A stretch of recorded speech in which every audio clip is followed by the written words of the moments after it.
कल्पना कीजिए कुरुक्षेत्र का वो मैदान।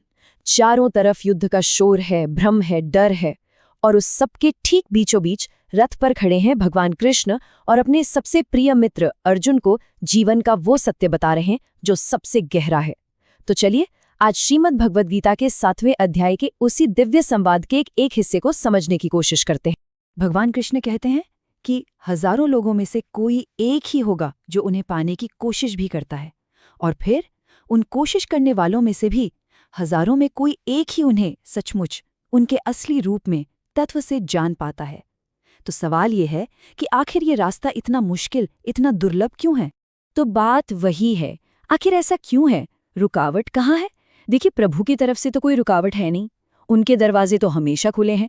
तो फिर ये जो मुश्किलें हैं ये हमारी अपनी ही बनाई हुई हैं, और इन मुश्किलों में 2 बाधाएं सबसे बड़ी हैं। चलिए आज पहली को समझते हैं। हमारी सबसे पहली और सबसे बड़ी बाधा है हमारा अपना ही मन। एक ऐसा मन जिसका सारा का सारा ध्यान हमेशा उस चीज पर टिका रहता है जो हमारे पास नहीं है, और यही अभाव का मन हमें उस परम सत्य को देखने ही नहीं देता जो हर पल हर जगह मौजूद है। इसको ना एक बहुत ही प्यारे उदाहरण से समझते हैं। सोचिए एक मछली जो सागर में रहती है। वो सागर में सब कुछ खोज सकती है, पर वो कभी सागर को नहीं खोजती। क्यों? क्योंकि वो उसी में पैदा हुई, उसी में जी रही है। उसे पता ही नहीं कि सागर क्या है। हम सबका हाल भी बिल्कुल वैसा ही है। हम परमात्मा में ही रहते हैं, लेकिन वो इतना पास है, इतना फैला हुआ है कि हमें दिखाई ही नहीं देता।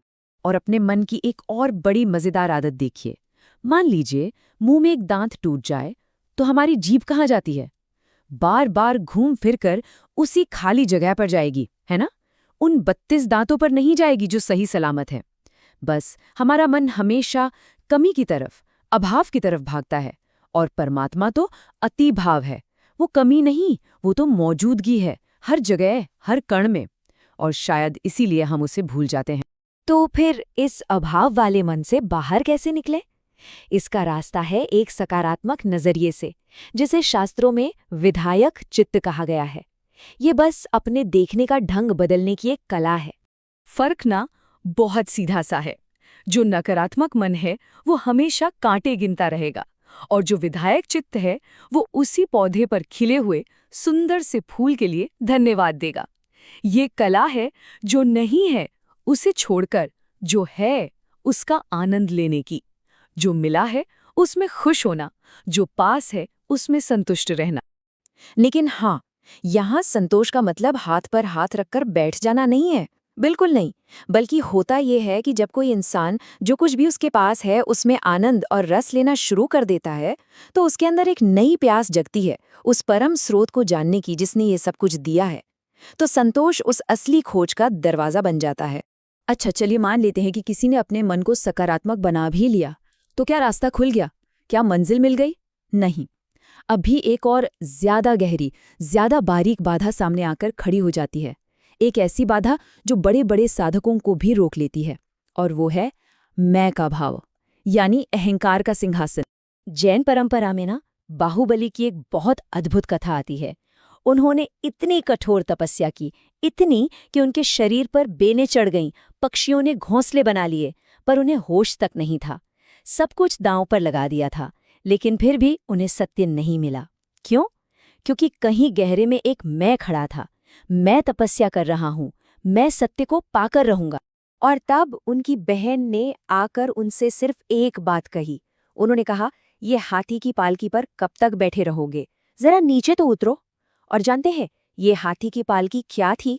ये कुछ और नहीं, उनका अपना अहंकार ही था। जिस पल उन्हें ये बात समझ में आई, जिस पल वो उस सिंहासन से नीचे उतरे, उसी पर उन्हें ज्ञान मिल गया। तो बस इसी कहानी में वो आखिरी चाबी छिपी है। हजारों कोशिश करने वाले योगियों में से मंजिल तक असल में वही पहुंचता है जो आखिर में सब कुछ करने के बाद समर्पण करना सीख जाता है। तो देखिए, असली बात ये है, समर्पण का मतलब हार मान लेना नहीं होता।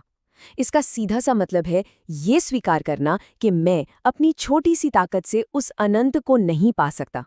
ये अपने मैं को, अपने अहंकार को उस विराट के चरणों में रख देना है। जब खोजने वाला ही खो जाता है, बस तभी खोज पूरी होती है। कृष्ण का ये संदेश सिर्फ अर्जुन के लिए नहीं था, ये हम सब के लिए है। हर कोई अपने अपने जीवन के कुरुक्षेत्र में खड़ा है, तो सोचने वाली बात यह है कि वो कौन सा अहंकार का सिंहासन है जिस पर बैठे रहकर हम सब उस परम सत्य से दूर हैं। और शायद इसी एक सवाल का जवाब ढूंढना ही हर असली खोज की शुरुआत है।